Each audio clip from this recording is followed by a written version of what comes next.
Evening, a mall shooting in Greenwood over the weekend has some shoppers on high alert. Yeah, police are still working to identify the suspects and determine their motives, but officers believe this was not a random shooting. 7 News' Stephanie Borman is live in Greenwood this evening. She's following this developing story tonight. So, Stephanie, what's the latest?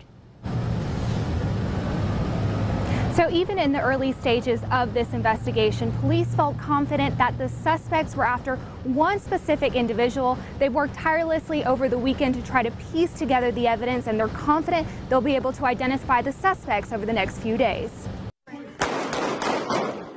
Shots fired on Saturday night had Greenwood Mall shoppers running for their lives. Dad, come on, please. Come on, I got a phone. The chaotic moments following the gunfire seen in this video obtained by 7 News, and still no one behind bars for the shooting. It's kind of scary because to think that I live here and go to school at Lander, that it's like something like this would happen close to where I live. Public Information Officer Jonathan Link tells 7 News the suspects were targeting a specific individual at the mall. That's when one of the suspects pulled out a weapon and fired multiple rounds. The suspects then took off in a car. Fortunately, no one was injured in the gunfire. There were children and families present, and that's the most aggravating thing for us, is we want to keep our general population safe and let them enjoy Greenwood. Now investigators have to piece together the evidence and witness statements. Link says surveillance video is proving to be a valuable tool in their investigation. They've been able to combine that with the other information they're getting, and they're using it to identify our suspects, and hopefully we'll eventually have a break in the case.